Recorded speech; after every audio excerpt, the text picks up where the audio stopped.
Avant de s'engager dans un conflit armé, les guerriers de l'Empire romain consultaient l'ouvrage d'Épictète, non pour concevoir des plans tactiques, mais car ils comprenaient que le combat le plus ardu aurait lieu au plus profond d'eux-mêmes. C'était une phase où chaque individu se retrouvait isolé, et en quelques lignes, ils assimilaient l'indispensable. La puissance authentique ne provient ni des équipements, ni des compagnons d'armes. Elle émane de la pensée. Lorsque le chaos règne au dehors, c'est ce que l'on nourrit au dedans qui détermine si l'on s'écroule ou si l'on tient bon. Motivé par cette quête de contrôle personnel, j'ai compilé dans ce contenu audiovisuel 15 enseignements concrets tirés du guide d'Épictète. Des préceptes qui ont perduré à travers les époques, car ils traitent de l'immuable, la science de réguler ses sentiments. Épictète n'avait pas appris à déchiffrer ou à tracer des mots, pourtant il a créé son académie et modelé le tempérament de leaders qui ont altéré le destin des nations. Ces maximes perdurent chez ceux qui optent pour une croissance de l'intérieur vers l'extérieur. Puissent ces concepts t'atteindre au moment opportun et qu'ils métamorphosent non seulement ta mentalité, mais également ton approche des défis quotidiens. Avant d'entamer, n'oublie pas d'approuver d'un pouce levé, de rejoindre la communauté et d'activer les alertes. Cela contribue à propager cette sagesse. À présent, plongeons dans le premier principe. Principe 1. Domine ce qui relève de ton domaine. Visualise l'existence comme un terrain scindé en deux parties. D'une part, tout ce sur quoi tu exerces une influence, tes options, tes postures et tes investissements. D'autre part, tout ce qui échappe à ton emprise. Les conditions climatiques, les agissements d'autrui et les événements révolus. Le premier enseignement pour acquérir une robustesse réelle, c'est celui-là. Identifier la frontière entre les deux. Et plus tu l'intègres précocement, plus tu gagnes en autonomie. Considère un cas banal. Ton transport public accuse un délai dû à une averse. Tu pourrais invectiver le conducteur, grommeler et t'insurger, mais la précipitation ne s'atténuera pas pour cela. C'est un gaspillage de vitalité, un affaiblissement de ta sérénité. Il en est de même dans divers aspects. Tu ne modifies pas ta stature, ni l'origine familiale, ni le rejet inévitable de certains. Peu importe tes tentatives, plus tu consacres d'efforts à défier ces constantes inébranlables, moins il te reste de ressources pour influencer ce qui t'appartient vraiment. Comme l'affirmait Épictète, l'unique élément sous ton autorité, ce sont tes propres verdicts. Ta mission est directe et impactante. Au fil de tes routines, apprends à classer chaque circonstance en deux groupes. Qu'est-ce qui m'incombe? Qu'est-ce qui m'est extérieur? Affiner cette aptitude unique révolutionnera ton parcours. Non seulement tu gagneras en joie, mais tu auras aussi un atout décisif sur ceux qui ignorent qu'ils dilapident leurs forces dans des luttes perdues d'avance. La solidité en solitaire débute par là. Admettre l'immuable et intervenir avec résolution sur le mutable. Principe 2, l'origine cachée de ton inquiétude. L'angoisse ne naît pas des faits survenus, mais des projections que tu fabriques. Nous inventons des tourments autour d'hypothèses inexistantes. Nous gonflons les ennuis dans notre imagination et endurons des peines multiples avant que l'événement ne se matérialise. Voilà le mécanisme de l'angoisse. Elle ne surgit pas de la réalité, mais du récit fictif que tu composes avant que l'action ne débute. Épictète soutenait que ce ne sont pas les occurrences qui nous perturbent, mais les interprétations que nous en faisons. Évoque un rendez-vous professionnel. Ce qui génère la tension, ce n'est pas la rencontre elle-même, mais l'appréhension de bafouiller, d'être évalué négativement et de rater. La séance n'a pas encore eu lieu, pourtant tu as déjà subi 10 échecs mentaux. Ou bien, visualise une prise de parole devant un auditoire. Ce qui immobilise, ce n'est pas le groupe, mais les visions internes de moquerie, d'oubli ou de honte. L'angoisse représente une dépendance à régenter l'incontrôlable, l'avenir. D'où la méthode stoïcienne de se recentrer sur l'instant, en se questionnant « Que puis-je accomplir ici et maintenant ? Puis-je me documenter pour la discussion ? Puis-je répéter mon discours ? Puis-je m'organiser avec diligence ? L'issue ultime, l'approbation, les retours d'autrui. Cela ne me concerne plus. Plus nous visons à dominer l'indomptable, plus nous nous agitons. Plus nous nous focalisons sur notre sphère d'influence, plus nous nous sentons libérés et assurés. À chaque assaut d'angoisse, rappelle-toi, ton rôle n'est pas de diriger le demain, c'est d'exceller dans l'immédiat et de croire que, quel que soit l'aboutissement, tu auras la résilience pour l'affronter. L'angoisse diminue quand tu cesses d'alimenter les illusions cérébrales et que tu fortifies ton engagement dans le maintenant. C'est là, et nulle part ailleurs, que réside ta puissance réelle. Si tu ressens qu'il est l'heure de cesser de défier l'avenir pour te dédier plus au présent, note dans les réactions. Puissance dans l'instant, j'opte pour une existence plus fluide. Principe 3. Fais confiance à ce qui sommeille en toi. En toi repose une énergie surpassant tout frein externe, la faculté de raisonner lucidement, de sélectionner et d'opérer avec discernement. Cette aptitude est le fondement de toute mutation profonde. Elle oriente tes sélections, distingue l'instinct de la volonté et forge l'individu que tu incarnes progressivement. Au fond, tu discernes presque invariablement la voie à suivre, mais souvent, l'épuisement, l'effroi ou le tourbillon émotionnel l'emportent sur ta logique. Représente-toi un lever habituel. Tu projettes de t'éveiller aux aurores pour t'occuper de ton bien-être, mais l'alarme retentit et ton organisme réclame un sursis minime. Cela semble trivial. Pourtant, c'est ici que nombre d'individus capitulent, car en cédant, tu consolides la notion d'impuissance et chaque concession mineure se mue en déception, remords et sensation d'incapacité. Mais si tu te dresses malgré le manque d'enthousiasme, tu transmets un signal. Je commande. Et c'est ce signal, réitéré dans les micro-décisions ordinaires, qui édifie une mentalité solide. Régner sur sa cognition est le socle de tout renouveau. Quand tu pilotes tes réflexions, tes options transcendent les réflexes impulsifs pour devenir des gestes délibérés. Et ce qui paraissait nébuleux jadis acquiert une trajectoire nette, comme si l'aube pointait après une nuit pluvieuse interminable. En appliquant ce fondement sur quelques jours, tu percevras que tes avancées équivalent à des mois en peu de temps. La cognition aspire à davantage. Elle est conçue pour élire le juste, rejeter le néfaste, viser l'excellence, écarter le préjudiciable, anticiper l'inattendu, maintenir le cap et n'intégrer que l'assimilable. Voilà la fonction de ta cognition. Le surplus, justification, interruption, convoitises éphémères, n'est que parasite. Plus tu reviens à ton noyau, plus tu deviens résistant et imprenable. Car finalement, tout progrès naît quand tu refuses d'être captif de tes impulsions fugaces. Principe 4. La robustesse implique un sacrifice. Représente-toi une coupe pleine à ras-bord. Si on te heurte, indépendamment de l'auteur ou de la manière, ce qui s'écoule est ce qui y préexistait. Si c'est du thé, ce sera du thé. Si c'est du venin, ce sera du venin.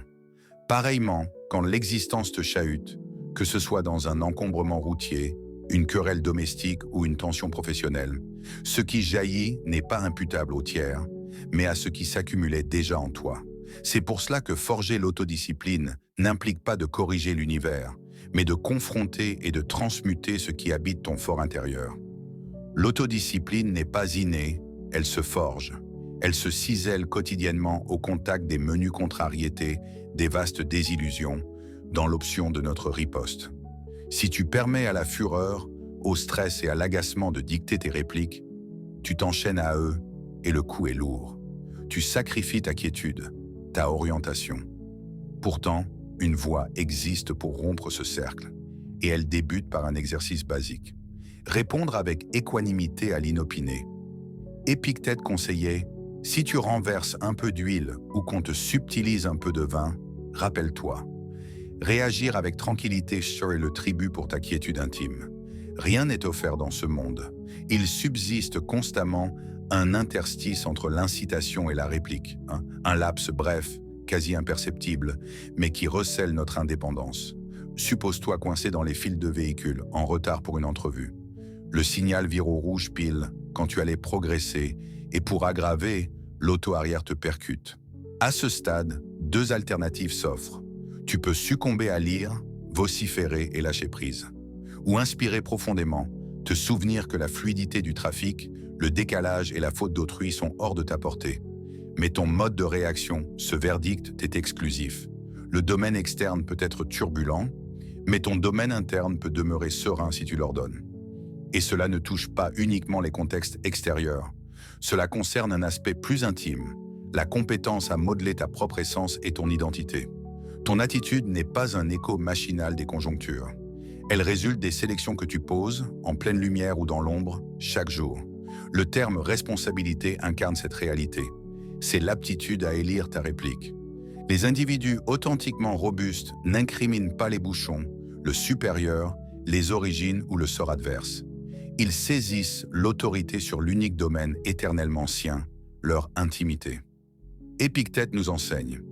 Ce qui prime n'est pas l'événement, mais ta façon de l'aborder. Et c'est dans cet écart entre l'incident et ton option que gît toute ton autonomie et toute ta vigueur. Principe 5. Assumer sa riposte est ton devoir. Albert Ellis, pionnier de la psychologie contemporaine, déclarait que son inspiration majeure provenait d'Épictète après avoir intégré cette notion. Ce ne sont pas les faits qui déstabilisent les individus, mais les appréciations qu'ils en portent. Voilà peut-être le levier le plus décisif que tu détiens. Déterminer comment tu vas décoder ce qui advient.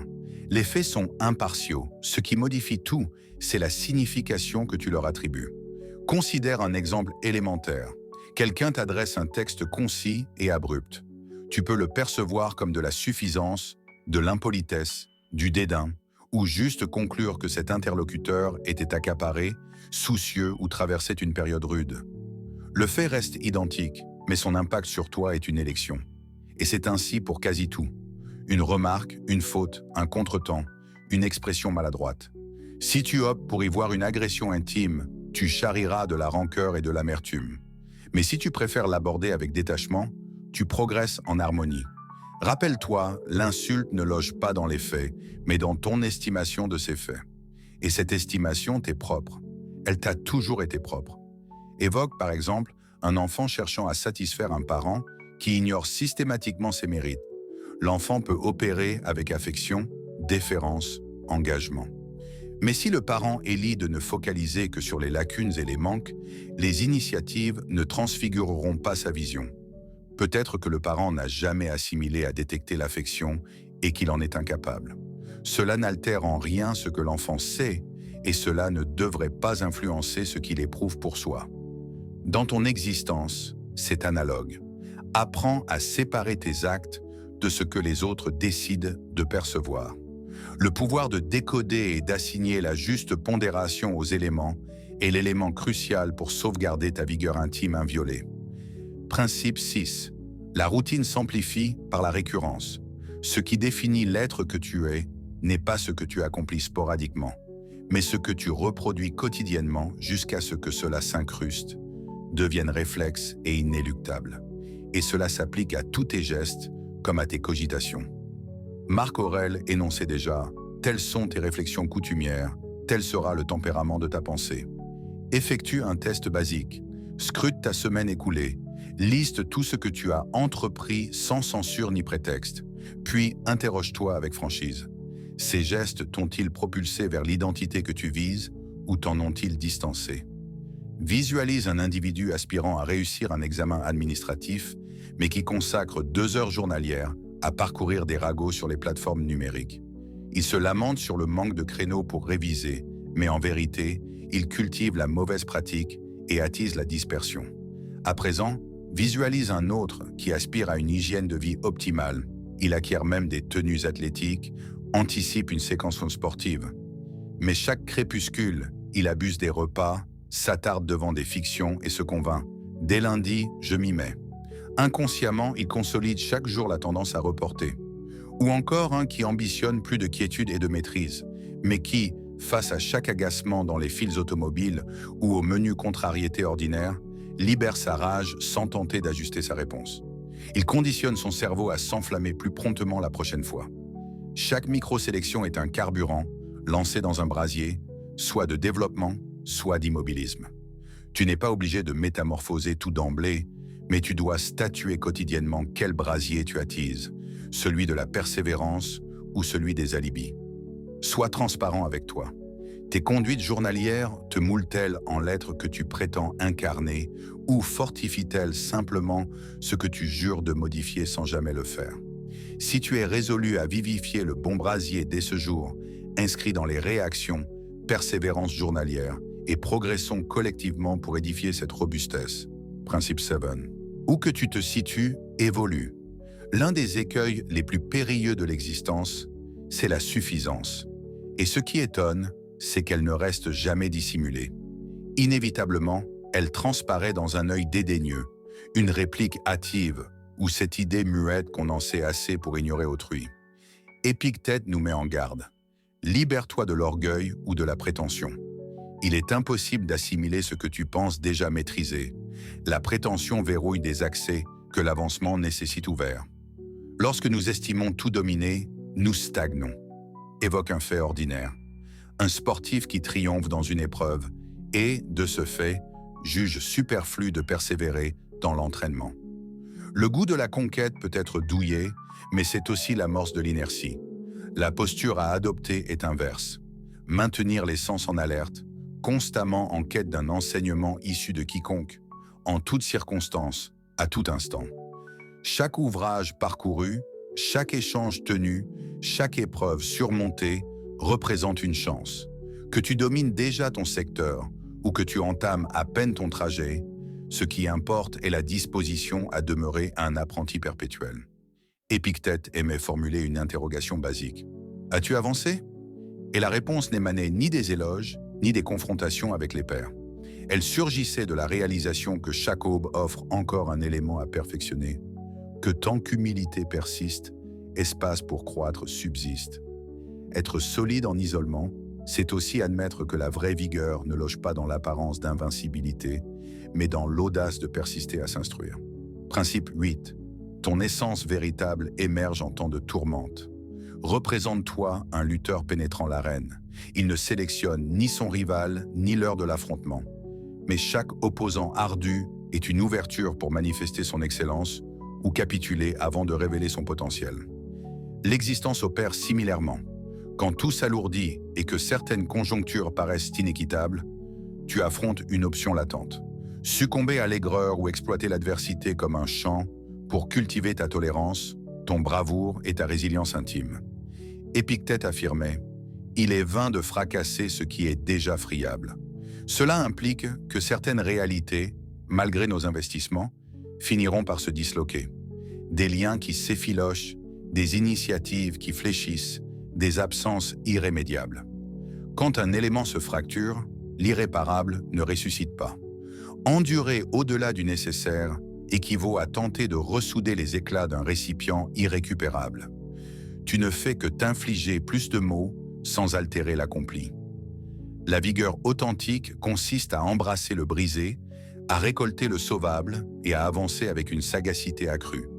La souffrance bien canalisée instaure en nous des fondations solides comme un arbre qui s'ancrage plus profondément post-tempête. Épictète ajoutait « Tu es libre, abdique ce qui t'entrave ». Que ce soit l'effroi, la hargne ou l'adhésion, rien de cela ne surpasse ta faculté à élire ton comportement. Ne combats pas pour une existence allégée, combat pour forger une essence plus endurante.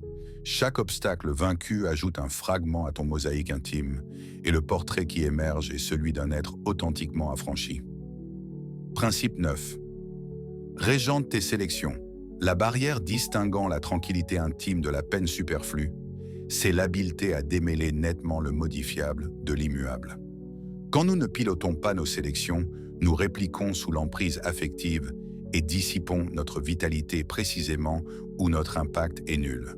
Cela n'a pas trait à l'investissement ou à la ferveur. Cela relève de la prudence. Déceler dans chaque scénario où notre intervention est viable et où elle ne l'est pas. L'invocation de la sérénité le synthétise avec une franchise crue. Octroie-moi la paix pour accueillir l'inchangeable, l'audace pour transformer le changeable et la clairvoyance pour les différencier. Nul ne peut oblitérer les maltraitances enfantines. Nul ne peut annuler les faux pas antérieurs. Mais nous détenons tous une indépendance discrète, celle d'élire ce que nous entreprenons à l'instant. Épictète professait que les tiers peuvent viser à régir ton enveloppe, tes possessions ou tes contextes, mais jamais tes sélections internes. Et c'est cette sélection qui oriente ton présent et ton horizon. Tu ambitionnes un vrai pilotage de ta journée? Tente un exercice élémentaire. Recense les scénarios qui t'irritent, puis les scinde en 2 listes. Ce qui t'est accessible et ce qui t'échappe. Embrasse avec modestie tout l'incontrôlable et canalise ta vigueur avec bravoure uniquement sur le transformable. Cela semble basique, pourtant cette approche infuse plus de paix, plus de netteté et t'octroie un bénéfice précieux sur ceux qui dissipent encore leur élan à défier les éléments. Régenter ces sélections, c'est l'élément pivotal pour arrêter les affrontements futiles et entamer enfin les victoires essentielles. Et si tu connais un proche aspirant aussi à progresser, transmets-lui ce contenu. Parfois, ce qu'on capte fortuitement peut initier une métamorphose profonde. Principe 10. Le sort épouse le tempérament. La robustesse réelle d'un individu ne se jauge pas à ses acquisitions, mais à ce qu'il incarne en solitude. Ce que nous nommons destin est le miroir de notre tempérament dans nos sélections ordinaires. Ce sont nos verdicts récurrents, jour après jour, qui esquissent le parcours emprunté. Évoque quelqu'un qui privilégie constamment la commodité. Il trompe pour esquiver les retombées, transfère les torts, fuit ses obligations.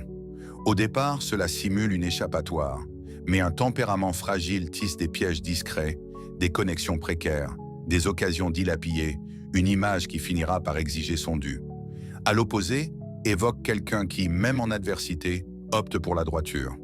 Il honore ses engagements, affronte les suites avec dignité et favorise la sincérité au raccourci. Cet individu ne cueillera peut-être pas les bénéfices immédiats, mais il asphalte une voie stable. Et ce que d'aucuns qualifieront de fortune ensuite ne sera que l'aboutissement de son tempérament. Ton tempérament ressemble à la racine arboricole, occultée au regard, mais décisive pour ce qui affleurera demain. Ce n'est pas l'aptitude qui sculpte ton sort, ce n'est pas l'estime d'autrui, mais le profil d'être que tu élis, particulièrement en absence de témoins. Voilà pourquoi à chaque verdict, même infime, tu modélises ton horizon. Le tempérament que tu entretiens aujourd'hui est le sort que tu incarneras demain. Et en définitive, l'existence ne gratifie pas ceux qui simulent la robustesse, mais ceux qui l'incarnent. Principe 11. Auto-analyse-toi. Avant toute initiative majeure, le prélude n'est pas l'exécution, c'est l'introspection. Le stoïcisme nous inculque d'être logique, d'inspecter nos aptitudes et nos bornes avec transparence, sans mirage ni autodestruction. Ce n'est pas pour se rabaisser ni se glorifier. C'est pour opérer en pleine lucidité, en connaissant précisément nos atouts et nos failles. Évoque quelqu'un optant pour une épreuve de 30 km. Il reste 2 mois et cette personne n'a jamais couvert pareille étendue, manque de schéma préparatoire ni de soutien. Mais galvanisé par l'exaltation, il mise sur la seule détermination. L'issue probable, un retrait prématuré ou une lésion sévère évitable. Épictète nous avertit. Avant de t'embarquer dans tout défi, auto-évalue-toi avec netteté et rationalité. Identifie tes atouts comme tes vulnérabilités. C'est ainsi seulement que tu pourras procéder avec mesure, sans imprudence ni outrecuidance. Le but de l'auto-analyse n'est pas d'entraver tes aspirations, c'est de les consolider via tactique, pragmatisme et anticipation. Si dans ce scénario de course, l'individu avait médité, il aurait saisi la nécessité de s'exercer, d'adapter son but, peut-être de viser d'abord une distance moindre et ainsi amplifier ses probabilités de triomphe tangible. Mais cela transcende les compétitions. Combien de fois nous impliquons-nous dans des alliances, inaugurons des liaisons, endossons des charges sans scruter honnêtement notre identité et ce que nous sommes prêts à livrer? Et quand cela déraille, nous imputons le hasard ou les tiers sans avouer que la faille a émergé de notre déficit d'auto-analyse. Le mystère est élémentaire. Avant de miser sur le demain, mise d'abord sur ta propre readiness. Seul celui qui se décrypte en profondeur peut opérer avec certitude, sans crainte, sans chimère et sans devoir renoncer mi-parcours. Principe 12. La mesure est une maîtrise, pas une lacune. Épictète notait: dans l'existence, adopte l'attitude d'un convive à un festin. Si on te propose un mets, tends la paume et saisis une part raisonnable. Par cette image concise, le penseur stoïcien nous transmet l'une des qualités suprêmes, la sobriété. Dans le stoïcisme, la sobriété est la technique de doser nos appétits et les délices vitaux. Il ne s'agit pas de refouler nos sensations ni d'étouffer nos aspirations, mais d'apprendre à ne pas s'y asservir. Le souci n'est jamais l'émotion. Le souci surgit quand elle nous assujettit. Évoque quelqu'un confronté à un gain pécuniaire imprévu comme une gratification salariale, qui cède à l'impulsion et épuise tout sur le champ. Il s'offre des habits, des gadgets, des escapades. Initialement, cela évoque la libération, mais rapidement, cela mute en stress, endettement, repentir. À présent, envisage une posture alternative. La même personne face au même gain élit de distribuer les fonds avec prudence. Elle en épargne une fraction pour l'avenir. Solde des arriérés, s'accorde une modeste fête mais conserve la direction. Voici la puissance de la sobriété. Elle n'obstrue pas le plaisir, elle le préserve de la démesure qui ultérieurement se transmue en tourment. Et cela dépasse la finance. Cela englobe l'alimentation, les voluptés, les discours, l'emploi du temps. Il est aisé de outrer, mais ardu de s'en tenir à l'équilibre. Et c'est cette ardeur qui sculpte l'harmonie intime véritable. La sobriété, c'est savourer sans s'égarer. C'est exercer la rigueur dans les menues options et une indépendance tangible dans les instants cruciaux. Au terme, celui qui maîtrise la mesure dévoile un arcane que peu saisissent. La joie réelle ne niche pas dans la surabondance, mais dans l'équilibre. Principe 13. Délimite l'inviolable. L'existence requiert une orientation. Sans un cadre de valeur nette, chaque verdict tourne en zone d'ambiguïté et chaque entrave en ouragan. Épictète professait « Quelles que soient les normes éthiques que tu fixes pour toi, tu dois les honorer comme des édits, comme si les transgresser était un blasphème. Tes valeurs sont le guide muet qui oriente tes sélections, même en absence de regard. Ce sont elles qui statuent si tu restes inébranlable sous contrainte ou si tu déroutes au premier indice de complication. Évoque un viaduc franchissant un cours d'eau vaste. Sans support solidement fiché, il s'affaisse à la première inondation. Ainsi procède l'existence de qui manque de valeurs établies. Chaque avis tiers, chaque blâme, chaque caprice éphémère peut le déséquilibrer. Posséder des valeurs, c'est ériger ses supports. C'est statuer que, advienne que pourra, tu demeureras sincère, que tu ne troqueras pas ton intégrité pour l'assentiment, que tu ne ploieras pas devant ce qui entame ta cohérence, même si cela paraît commode. Mais ces valeurs doivent être élues en pleine awareness. Il ne suffit pas de psalmodier des concepts préfabriqués ou de suivre les tendances. Tu dois t'isoler et te questionner. Qu'est-ce que j'honore profondément? Quel profil d'individu ambitionne-je? Quelle conduite exalte et quelle trahisse mes convictions? Peut-être tes valeurs englobent la franchise, l'empathie, l'intrépidité, la reconnaissance, peu importe. L'essentiel est qu'elles soient authentiques pour toi et que tu les vénères comme des préceptes sacrés de ton existence propre. Car les fouler n'est pas une faute isolée, c'est creuser une brèche dans l'édifice de ton essence. Élire tes valeurs et exister en accord, c'est l'édification authentique d'une existence robuste, unifiée et honorable. Sans valeur, l'existence vire au désordre. Avec des valeurs ancrées, même en pleine bourrasque, tu restes intact. Principe 14. Aspiration ou quiétude, à toi de trancher. L'un des adversaires majeurs du contentement, c'est la clause que nous imposons pour l'atteindre. Combien de fois as-tu songé « Je serai épanoui quand j'aurai mon véhicule » ? Je serai épanoui quand j'obtiendrai une avancée professionnelle. Je serai épanoui quand j'aurai maigri, quand j'aurai rencontré l'âme sœur, quand j'aurai des réserves financières. Cette réflexion tisse un piège latent, le contentement subordonné. C'est comme errer dans l'aridité en chassant une illusion optique. Tu marches, tu transpires, tu t'éreintes, tu crois approcher, mais le mirage s'évapore à chaque tentative de saisie. Tu n'atteins jamais et tu ne t'en rapproches guère. Quand tu conditionnes ta joie à un accomplissement futur, quel que soit l'événement, le maintenant devient fade. Tu convertis l'instant en décor désert, perpétuellement en attente du vrai acte qui ne s'amorce jamais. Et même si tu acquiers l'objet convoité, une autre aspiration émergera, puis une suivante indéfiniment. Le boucle persiste, car une mentalité conditionnée à convoiter n'assimile jamais la suffisance. Épictète nous prévient. Le contentement et la convoitise incessante sont antinomiques.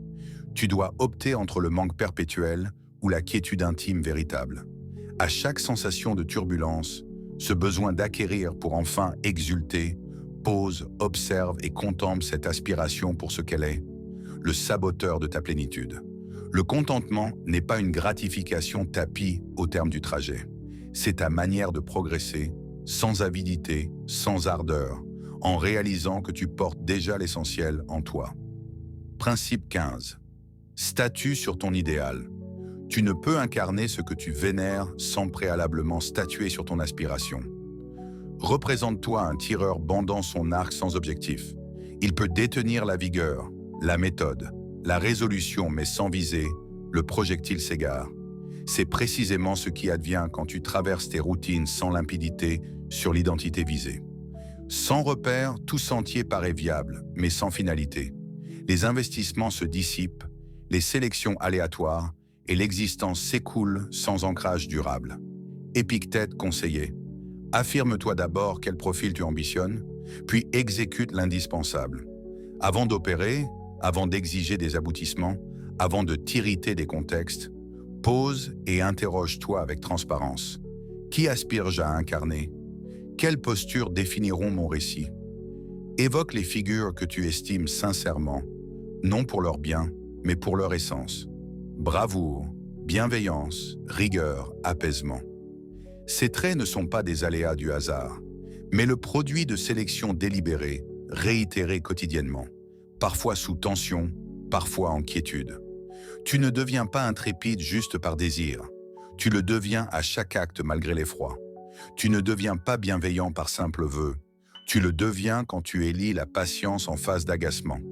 Et pour poser ces sélections, une orientation s'impose. Aujourd'hui, plus qu'hier, nous subissons un bombardement de perturbations qui nous distancient de notre noyau. Il est simple de subsister en défensive, en ripostant aux assauts mondiaux sans jamais vérifier si tu avances vers un but. Voilà pourquoi clarifier l'identité visée n'est plus un caprice. C'est une urgence vitale. Il ne suffit pas d'aspirer à l'excellence.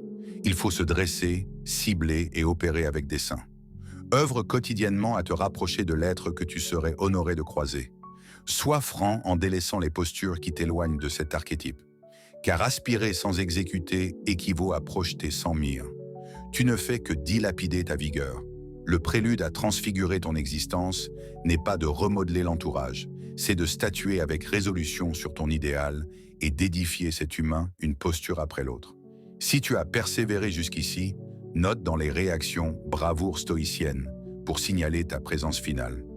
Et si ce contenu t'a soutenu de quelque façon, approuve d'un pouce et rejoins pour approfondir la régulation affective.